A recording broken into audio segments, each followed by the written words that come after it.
의문에 대하여 대답하시다 라는 제목으로 하나님 말씀 증거하겠습니다. 인생을 살면서 많은 의문을 가지게 됩니다. 이런 일은 왜 일어난 것입니까? 이런 어려움은 웬 것입니까? 우리가 하나님을 믿는데 이런 고통을 겪는 이유는 또 무엇입니까? 그런 의문을 가지게 됩니다. 그것에 대해서 하나님께서 오늘 말씀하시고 대답하시는 그러한 내용이라고 이해하시면 되겠습니다. 요한계시록은 사도 요한이 소아시아에 있는 7교회에 보낸 편지입니다. 이 7교회는 로마 제국의 통치 아래 지배를 받으면서 극한 박해를 받고 있었습니다. 더 이상 잔인할 수 없을 만큼 때려서 죽이고 불살라 죽이고 찢어 죽이고 사자밥이 되게 하고 정말 극한의 박해를 받고 있었습니다. 이때 소아시아 7교회는 이러한 일들에 대해 이해하기가 어려웠습니다. 하나님이 살아계시고 하나님이 우리를 사랑하시고 하나님이 세상을 다스린다면 왜 우리는 이런 고통을 당할 수밖에 없는 것일까? 이런 박해를 주님은 모르신다는 것인가? 심지어 우상을 숭배하는 황제를 신이라고 부르며 우상 숭배하는 저 로마는 저렇게 잘 먹고 잘 살고 모든 것을 자기 뜻대로 하는 것 같은데 우린 왜 이러한 고통 중에 살아야 하는가? 그런 의문 속에 빠질 수밖에 없었습니다. 우리 각자가 오늘날 만나는 문제일 수도 있습니다. 하나님이 계시다면 어찌하여 나는 이런 고통을 당하는가? 하나님이 살아계시다면 왜 이런 일이 나에게 닥치는가? 또 하나님이 살아계시다면 저렇게 우상 숭배하고 죄 가운데 행하는 저 사람들은 어떻게 저렇게 배부르게 잘만 사는가? 이러한 의문 속에 있는 그리스도인 그들에게 하나님은 사도 요한을 통해서 대답하고 계십니다. 그 내용이 오늘 본문에 나오는데 우리 1절을 먼저 합독해 보겠습니다. 1절입니다. 시작. 예수 그리스도의 계시라 이는 하나님이 그에게 주사 반드시 속히 일어날 일들을 그 종들에게 보이시려고 그의 천사를 그 종 요한에게 보내어 알게 하신 것이라. 아멘. 예수 그리스도의 계시라 이렇게 되어 있는데 이 계시라는 말은 아포칼립스라는 헬라어를 쓰고 있습니다. 가려져 있는 것을 드러내다 하는 뜻입니다. 커튼으로 창문을 가리면 밖을 볼 수 없는 것처럼 우리 앞이 가려져 있으면 저 너머에 있는 사실을 볼 수 없게 되는데 하나님께서 볼 수 없는 세계를 열어서 보여주셨다. 그게 계시입니다.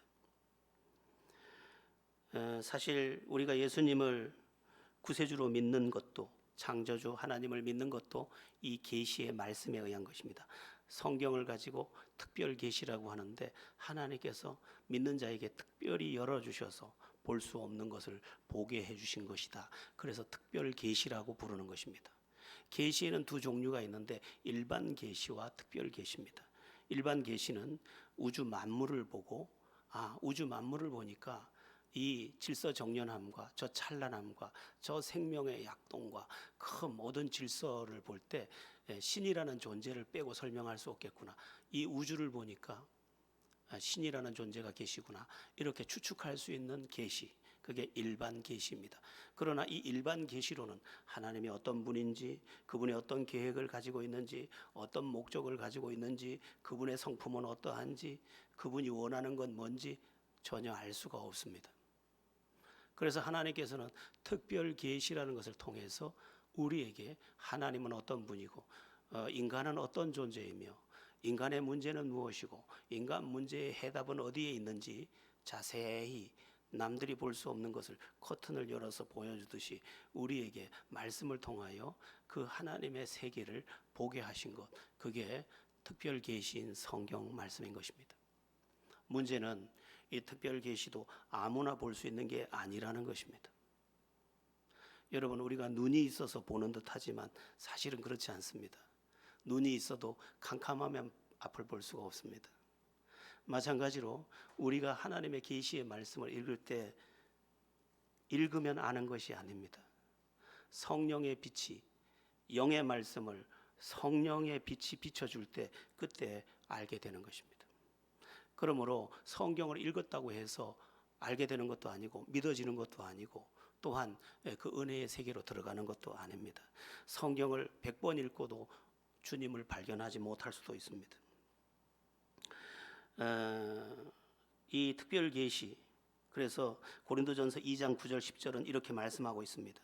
기록된 바 하나님이 자기를 사랑하는 자들을 위하여 예비하신 모든 것은 눈으로 보지 못하고 귀로 또 듣지 못하고 사람의 마음으로 생각하지도 못하였다 함과 같으니라. 오직 하나님이 성령으로 이것을 우리에게 보이셨으니 성령은 모든 것 곧 하나님의 깊은 것이라도 통달하시느니라. 하나님에 대해서, 예수님에 대해서, 구원에 대해서, 우리의 문제에 대해서, 우리의 미래에 대해서 성령께서 진리의 말씀을 통하여 알게 해 주실 때, 그때 비로소 알게 된다는 것입니다. 여러분, 이 계시가 열리면 우린 더 이상 고민할 필요가 없습니다. 왜냐하면 알게 되었기 때문입니다. 하나님을 알게 되었습니다. 구세주를 알게 되었습니다. 내가 어떻게 해야 할지를 알게 되었습니다. 우리의 미래를 알게 되었습니다. 우리의 영원한 세계를 알게 되었습니다. 모든 것을 알게 되었기 때문에 더 이상 혼돈 속에 살 이유가 없습니다. 그러면 성경은 무엇을 계시하고 있습니까? 예수 그리스도에 대해서, 예수 그리스도의 계시입니다. 예수 그리스도의 계시라. 성경은 예수 그리스도를 계시하고 있습니다. 예수 그리스도를 보여주고 있습니다. 여러분, 성경을 통해서 예수님을 구세주로 발견할 수 있어야 그가 성령의 빛 안에서 지금 제대로 보고 있는 것입니다. 저는 안타까운 사람들을 많이 보며 여기까지 왔습니다. 30년을 믿고도 예수를 알아보지 못한 사람들이 있습니다. 참 착한데, 참 좋은 사람인데 예수는 발견을 못하는 겁니다. 참 부지런한데, 참 모든 것에 진실한데 예수는 발견하지 못하는 것입니다. 예수는 그냥 발견되는 게 아닙니다. 하나님의 빛이, 성령의 빛이 그를 비춰줘서 그로 하여금 알게 할 때 비로소 알게 되는 것입니다. 사실 창세기부터 요한계시록까지 주된 말씀의 주제는 예수 그리스도입니다. 창세기 3장 15절부터 시작되는 말씀이 전부 예수님을 소개하고 있습니다. 여자의 후손이 너희 머리를 상하게 할 것이요 너는 그의 발꿈치를 물 것이라고 되어 있는데, 여자의 후손이 누굽니까? 모두가 남자의 후손입니다. 남자의 씨를 받아서 태어나는 것입니다. 그런데 여자의 후손, 남자를 통하지 않은 유일한 사람, 예수 그리스도. 성령으로 잉태됐습니다. 남자를 통해서 잉태된 게 아닙니다. 그래서 여자를 통해서 오신 유일한 분, 그 여자의 후손이 뱀의 머리를 상하게 할 것이요 사탄, 마귀의 머리를 상하게 해서 너를 건질 것이라. 창세기 3장부터 등장합니다. 창세기 3장 15절에 등장한 이 말씀이 창세기 3장 21절에 가면 아담이 범죄하여 수치를 가리기 위해서 나뭇잎으로 옷을 지어 입혔는데 햇빛이 비추니까 또르륵 말려 올라가서 수치를 가릴 수가 없습니다. 하나님께서 가죽옷을 지어 입히시니라 되어 있는데 이 가죽옷도 예수 그리스도입니다. 아담의 죄를 덮기 위해서, 그 죄를 가려주기 위해서, 그 수치를 가려주기 위해서 가죽이 나오려면 어떤 죄 없던 양이 대신 죽어야 되는 거예요. 한 마리 짐승이 대신 죽는 겁니다. 속죄양 대신.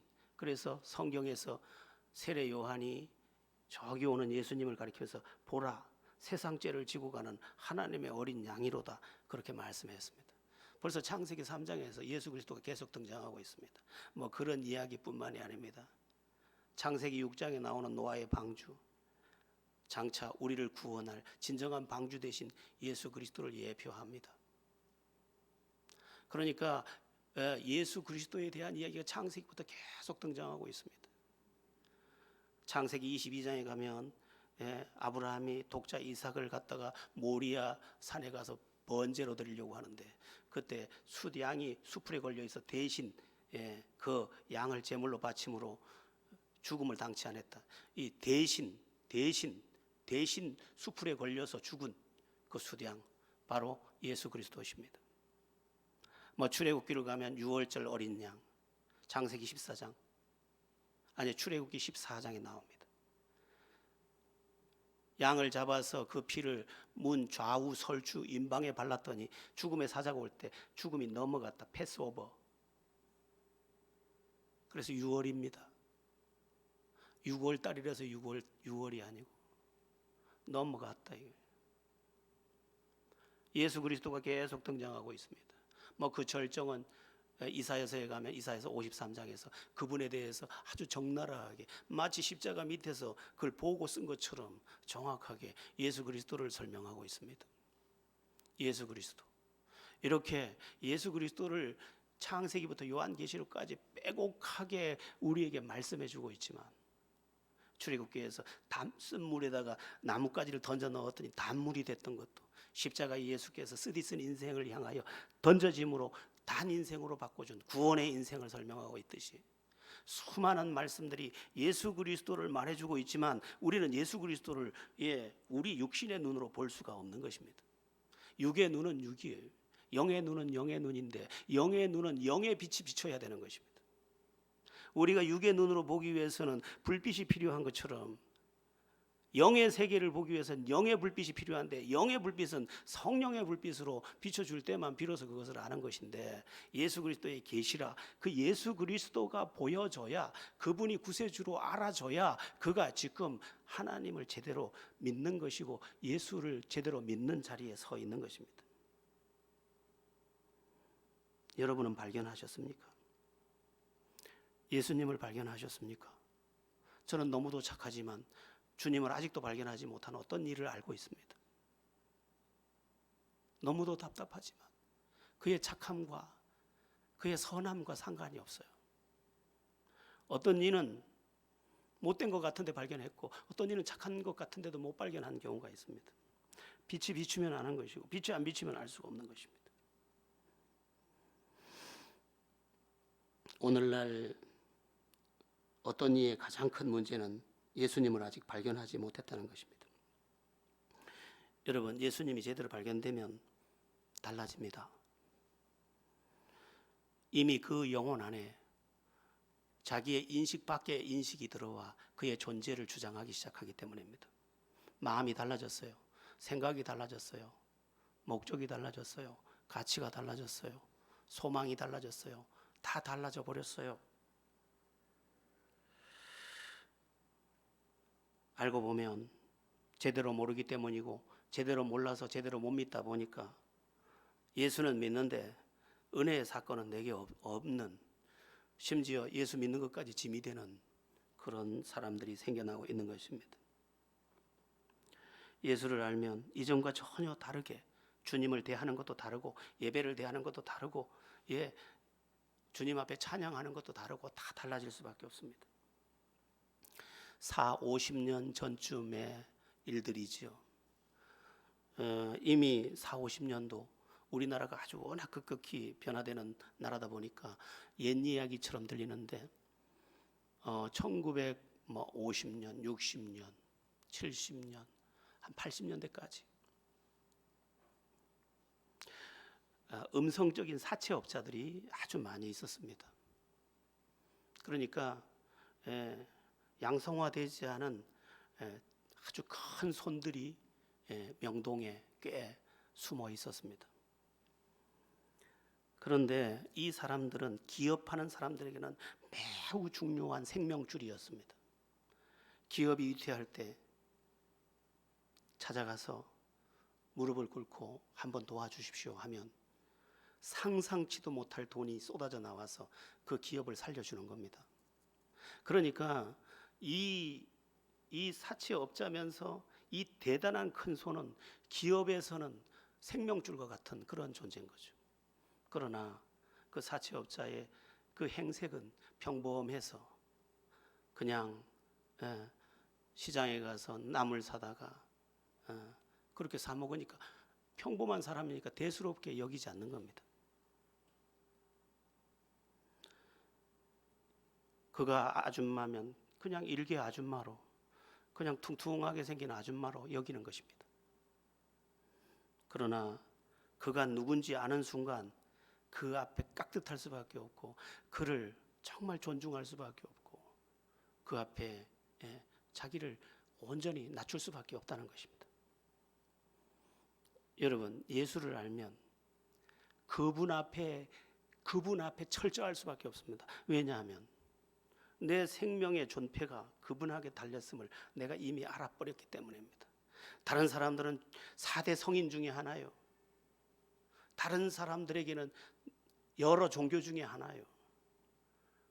다른 사람에게는 십자가에 못 박혀 죽은 사랑의 한 사람이요.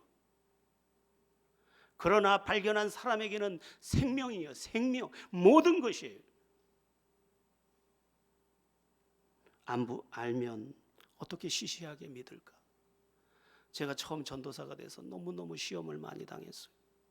제가 청년부를 맡았는데 청년부 이 청년들이 예수를 시원찮게 다 믿는 거예요.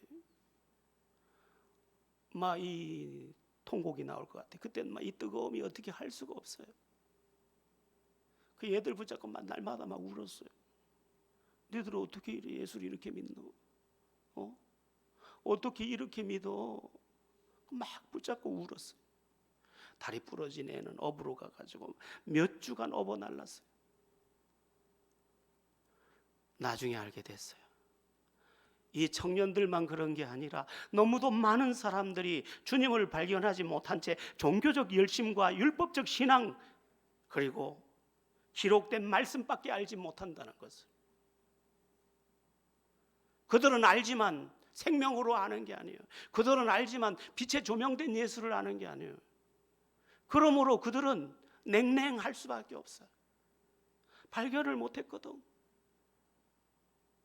천국은 마치 밭에 감추인 보화와 같으니 이를 발견한 후 숨겨두고 가서 자기 소유를 다 팔아 그 밭을 샀느니라. 발견한 사람들은 자기의 전 존재를 다 동원해서라도 그것을 가질 수밖에 없는데 가질 필요가 별로 없어. 예수가 뭐 그렇게 대단해? 내 인생이 대단하지. 그러니까 여러분들 점검하세요. 난 예수를 만났을까? 예수를 발견했을까? 그분은 나의 구세주가 되셨을까? 성령의 빛이 나를 비춰서 그분을 구세주로 정확히 알아봤을까? 그리고 그분의 은혜는 내 존재 안에 들어와 있을까? 사실은 아무것도 문제 아니에요. 예수가 들어오면 되는 거예요.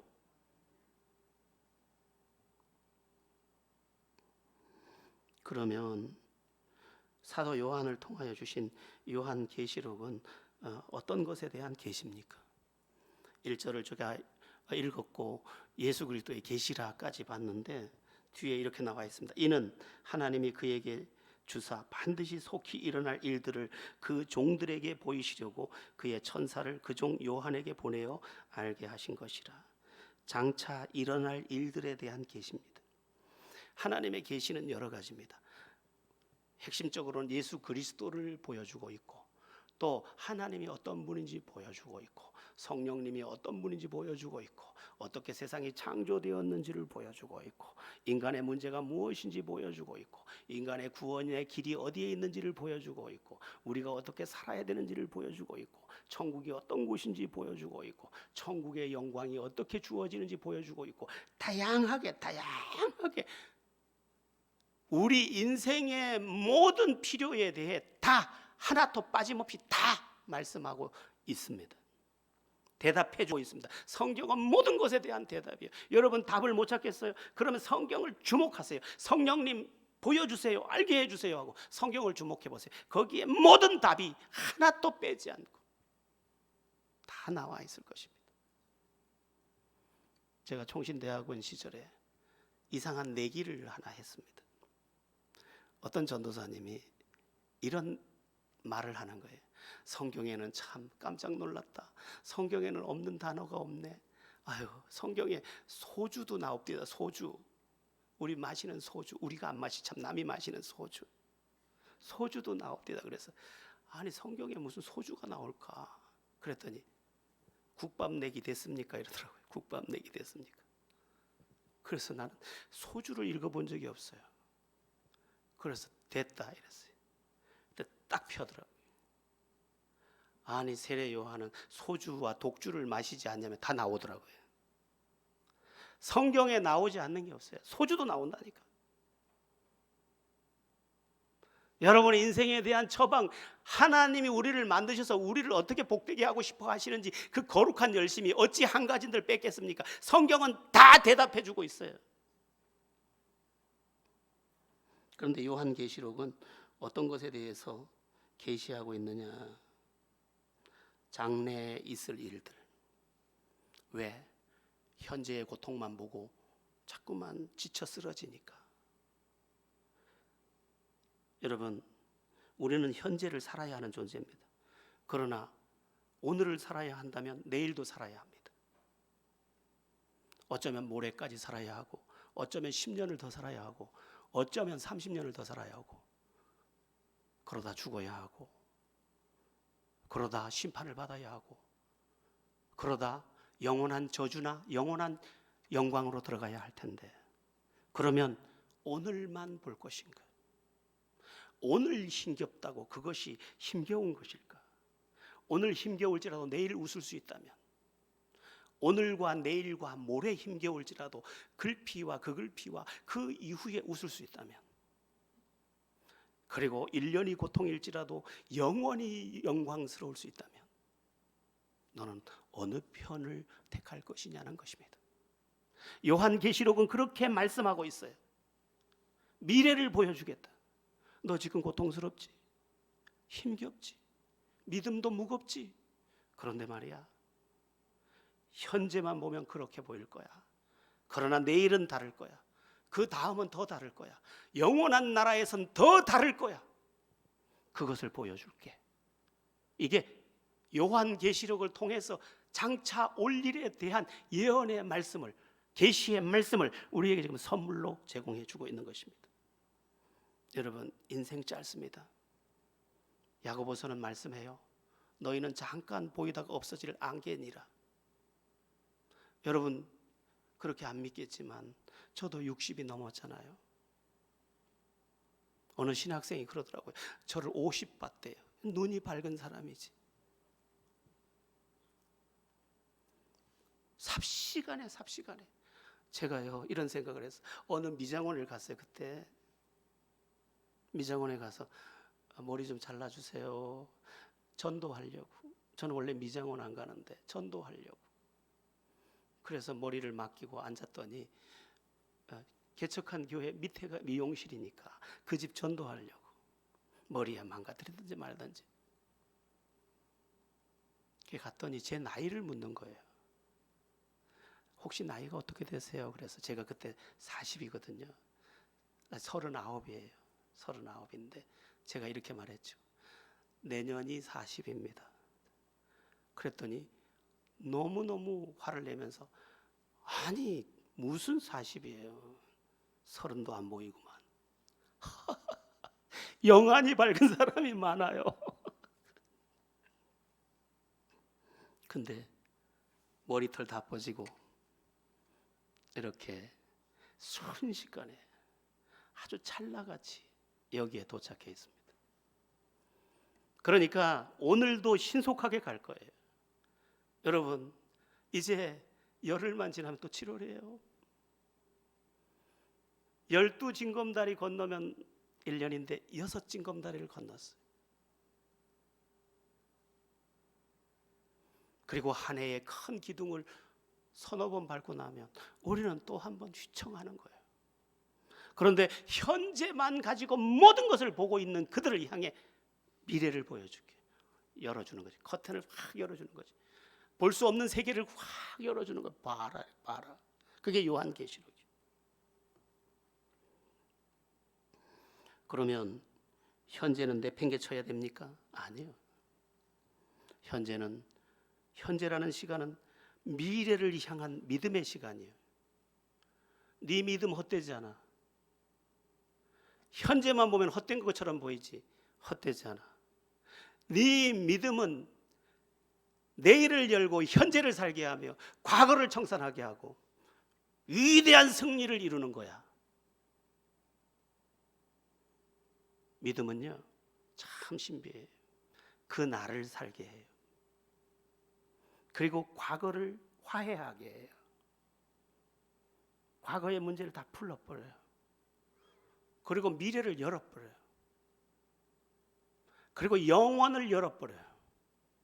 그러니까 오늘이라는 시간에 절대적인 우리를 향한 하나님의 요청은 뭐냐? 믿음에 굳게 서라는 거예요. 현재를 보고 너무 속지 말고. 그러니까 굳세게 믿어라. 제대로 믿어라. 그러면 미래가 열린다. 현재도 그 믿음으로 네가 승리할 수 있다. 과거의 문제도 해결받지 않았느냐 말씀하고 있는 것입니다. 문제는 우리의 불신앙이에요. 언제나 그래요. 심판을 앞둔 종말의 시대에는 믿음이 없어져요. 심판이 있기 전 노아 시대를 보세요. 사람들이 시집가고 장가가고 다 육체가 되니라. 다 믿음을 떠나버렸어요. 노아가 하나님의 심판을 전달받고 그것을 선포했지만 노아를 오히려 미친 사람 취급을 했어요. 지금 이 시대도 그렇게 말할지 몰라요. 교회 다니는 사람들 왜 이러는지 모르겠다. 코로나 사태가 일어났는데 미쳤어. 미쳤을지 몰라요. 그들의 눈에는 미쳤을지 몰라요. 그들의 눈에 미친 정도는 돼야 해요. 그러나 노아가 600세 되던 해에, 무드셀라가 969세가 되던 그 해에 언약의 말씀이 그대로 심판으로 임했습니다. 아무도 심판을 피할 수 없었어요. 뱀들도 고개를 내밀고 숨을 쉬려고. 그러나 숨을 쉴 수 없었어요. 왜냐하면 15규빗이나 더 높게 물로 덮었기 때문이에요. 그 모든 땅을 덮어서 모든 땅을 심판하는 그날에 그들의 비웃음은 심판과 함께 사라져버린 것이죠. 소돔과 고모라 때도 마찬가지예요. 하나님께서 소돔과 고모라를 심판에 대해서 미리 예언하시고 그 소식을 롯에게 알려주자 롯은 자기 사위들에게 하나님께서 이 소돔과 고모라의 죄를 보고 심판하신다고 말씀하셨다. 빨리 이 성을 떠나자. 그랬지만 롯의 사위들은 농담으로 여겼더라. 이렇게 되었습니다. 그런 일이 있겠니? 내일도 해가 뜰 거야. 왜냐하면 그 전에 계속 뜨던 태양이니까. 그러나 하나님의 심판은 어김없이 불로 쏟아졌습니다.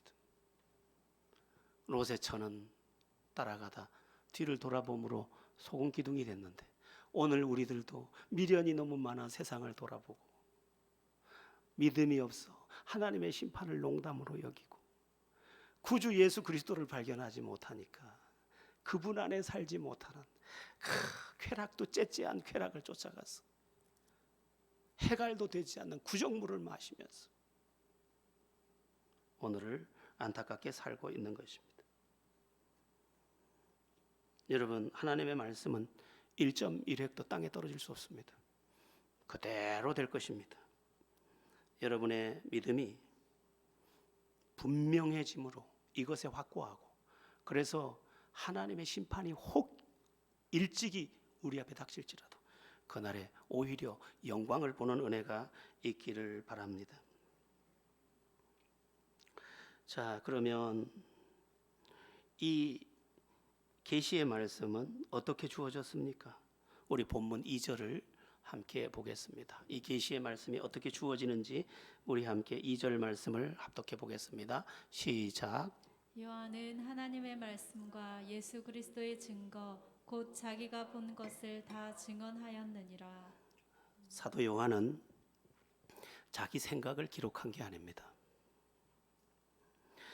그냥 적당히 어려움에 처한 사람들을 인간적으로 위로하기 위해서 자기가 고안해서 무엇을 쓰고 있는 것도 아닙니다. 사도 요한은 이때 반모섬이라는 곳에 유배되어 있었는데 하나님께서 천사를 통해서 열어주신 그 사실을 보고 그 사실을 기록하여 우리에게 전달해주고 있는 것입니다. 여러분, 하나님의 말씀의 출처는 인간이 아닙니다.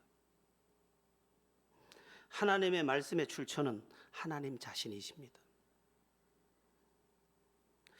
하나님 말씀의 출처가 하나님이시기 때문에 영원히 변할 수 없고 이루어지지 않을 수 없고 그대로 될 수밖에 없는 것입니다. 그리고 그 말씀이 그대로 우리 인생의 해답이 되는 것입니다. 사람들은 오래도록 인생에 대한 해답을 찾아왔습니다. 지금도 그 해답을 찾고 있습니다. 행복하게 사는 비결, 성공하는 인생의 비결, 심지어 죽음을 초월하는 삶의 비결 등등의 이야기로 이 지구촌이 분분합니다. 그러나 그것이 무엇이라도 그것은 답이 아닙니다. 아무리 대단한 책이 나와도 그때뿐입니다. 조금만 지나면 다 녹슨 이야기예요. 임마누엘 칸트라는 대단한 철학자가 있습니다. 그의 철학을 가리켜서 호수의 철학이라고 부릅니다. 과거의 모든 철학을 집대성했기 때문에 이제 철학은 완성됐다. 누구를 통해서? 임마누엘 칸트를 통해서. 그러나 임마누엘 칸트의 철학은 얼마 가지 못했습니다. 헤겔의 철학이 나왔습니다. 정반합의 철학이 나오자 모두 박수를 쳤습니다. 이것이야말로 답이다. 그러나 그렇지 않았습니다. 존 로크, 이들의 경험주의가 또 나오기 시작합니다. 그러자 또 나온 거 뭐예요? 쇼펜하우어 같은 사람의 비합리주의 철학이 또 나옵니다. 아니라는 거예요. 그때는 그게 정답이에요. 그러나 시간이 지나면 다 아니에요. 다 아니에요. 세상에 많은 이론이 그때는 답인 것 같지만 다 아니에요. 다 아니에요. 그런데 성경은 그렇지 않습니다. 성경은 지금부터 3,400년 전, 기원전 1,400년 전에부터 쓰여져서 기원 후 100년까지 1,600여 년간의 어간에 40여 명의 저자들을 통해서 기록된 것입니다. 성령의 감동을 받은 사는 곳도 달라, 시대도 달라, 직업도 달라, 지식도 달라. 그 다른 사람들이 성령의 감동을 받아서 기록했는데 이상하게 모든 그 기록들이 다 통일성을 갖고 있어요. 모두 누구를 말해주느냐? 예수 그리스도를 말해주고 있습니다. 그 성경은 우리가 기원전 1,400년 전, 지금부터 3,500년 전의 이야기를 읽어도 어제처럼 생생하게 다가옵니다. 마치 오늘도 홍해 바다가 갈라질 것처럼, 모세의 음성이 들리는 것처럼. 그렇게 생생한 이유는 하나님의 말씀이에요. 단 한 번도 획 하나도 수정된 적이 없습니다.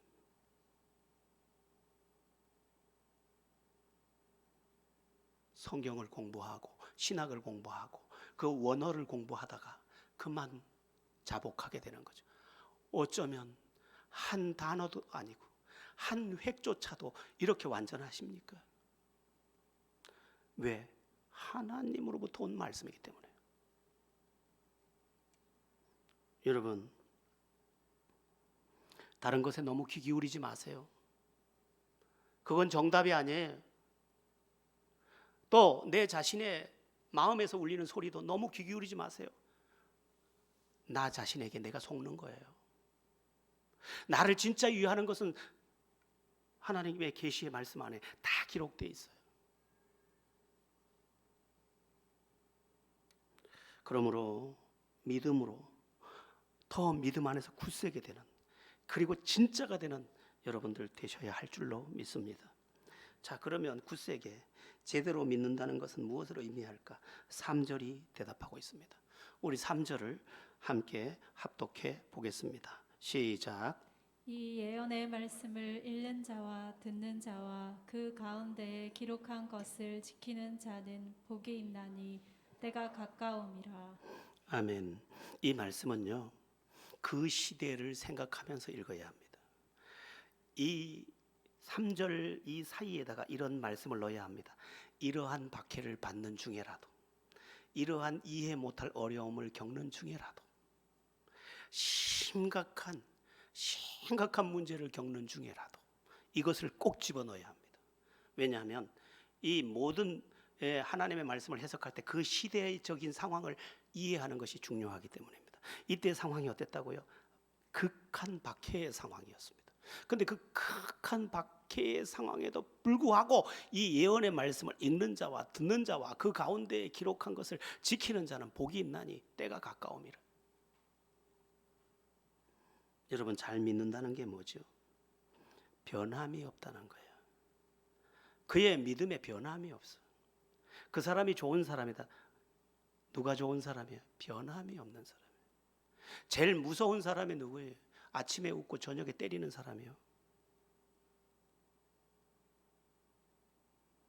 변덕. 믿음 안에서의 변덕이 사라져야 돼. 우리의 믿음의 그 굳건함이 일정해야 돼. 지금 말씀하고 있어요. 너희들은 심각한 박해를 겪고 있다. 너희들은 정말 죽을 만큼 무겁고 힘겹다. 그러나 그럼에도 불구하고 타협하지 않고 이 예언의 말씀을 읽고 듣고 또 그 가운데 기록된 것을 지킨다. 그러면 너희는 진짜 신앙인이고 진짜 신앙인이기 때문에 너희들에게 복이 있을 것이다. 너희가 진짜만 된다면 너희는 아무것도 문제될 게 없다는 것입니다. 우리는 지금 코로나19 사태를 겪으면서 심각한 늪을 지나고 있습니다. 저는 생각합니다. 코로나19가 뭐냐고 누가 나에게 묻는다면 나는 다 해석할 수 없지만 내가 영적으로 이해할 때 나는 대답하기를 알곡과 가라지가 갈라지는 시간이다. 진짜와 가짜가 구분되는 시간이다. 난 그렇게 봅니다.